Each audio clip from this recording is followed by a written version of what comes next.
सुप्रभात विद्यार्थियों, कैसे हैं आप। जैसा कि आप सभी परिचित हैं कि हमारे जून तक के सिलेबस के अनुसार हम अपने 5 पाठ संस्कृत के 8वीं के पूरे कर चुके हैं और अब हम उन सब पाठों की पुनरावृत्ति करते हुए साथ में व्याकरण भी हम सीखते हुए चलेंगे। तो आज उसी कड़ी में पहले पाठ का प्रसारण जो आपने देखा है, साफ नोटबुक में प्रश्नोत्तर अभ्यासमाला लिखी है, शब्दार्थ लिखे हैं और सब पढ़ा है, उसके अनुसार हम पहले प्रश्न पर आते हैं पुनरावृत्ति में। जो पहला प्रश्न है सस्वर वाचनम कुरुत, यानी कि उचित लय और ताल के साथ हमने पहला पाठ जो कि पद्य है, कविता के रूप में है, श्लोक हैं, वो पढ़ने हैं। तो उसको हम शुरू करते हैं। आइए, बड़े मनोरंजक तरीके से हम उसको करते हैं। गुणा गुणज्ञेषु गुणा भवन्ति ते निर्गुणं प्राप्य भवन्ति दोषः सुस्वादुतोया प्रभवन्ति नद समुद्रमासाधं भवन्तपेयः। विद्यार्थियों, इसका हम अन्वय करते हैं, सरलार्थ करते हैं। गुणा बहुवचन है, गुण, गुणज्ञेषु गुणी लोगों में, गुणाः भवन्ति, गुण जो है वो गुणी लोगों के पास ही गुण रहते हैं। ते निर्गुणम प्राप्य भवन्ति दोषा, और वे निर्गुणम प्राप्य निर्गुण व्यक्ति को प्राप्त होते ही दोष बन जाते हैं। सुस्वादु तो यह, जिस प्रकार सुस्वादु मधुर स्वाद वाला, तो यह जल, प्रभवंती नद, जो नदी में बहती हुई नदी में जो स्वादिष्ट जल होता है, समुद्रमासाद, वो समुद्र में गिरते ही भवंत पेयः, भवंतः जमा अपेयः, पीने के अयोग्य हो जाता है।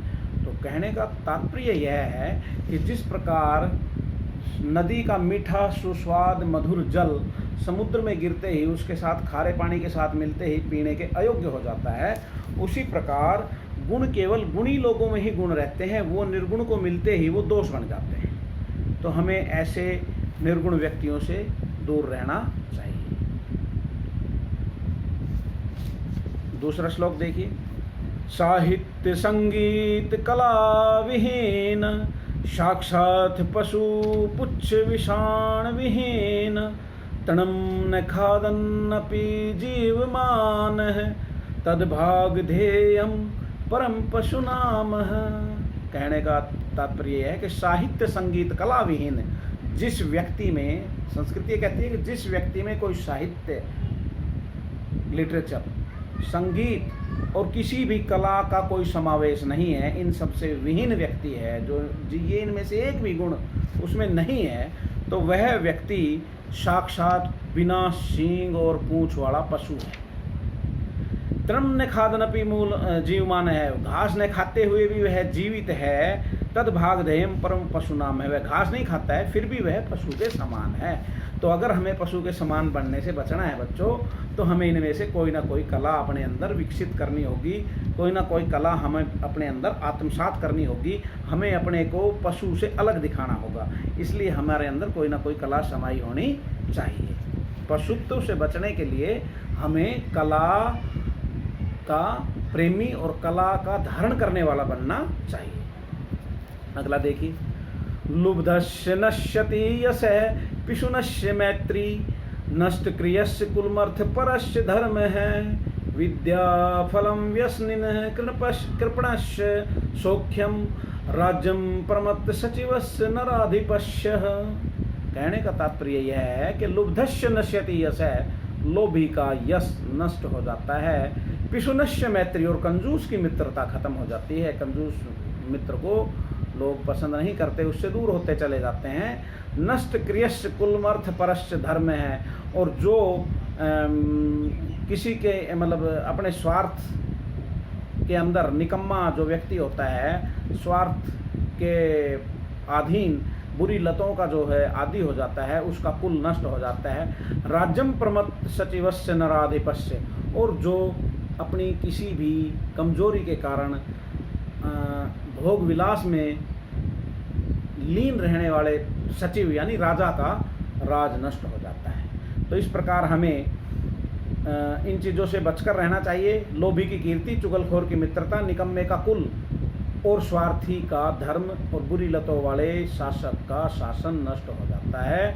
अतः भावार्थ यह है कि लोभ, चुगली, आलस्य, स्वार्थ, कंजूसी आदि मनुष्य की जन्मजात प्रवृत्तियां होती हैं। हमें इनसे अपने आप को सुधारना चाहिए, इनसे दूर रहना चाहिए, अन्यथा पतन की तरफ आगे बढ़ना लाजमी है। अगला देखिए, पीत्वं रसं तु कटुकं मधुरं समानं माधुर्यमेव जन्मे मधुमक्षिकाशोः संतस्थैव संसज्जनं दुर्जनानां श्रुत्वा वच मधुसूक्तरसं सृजन्ति।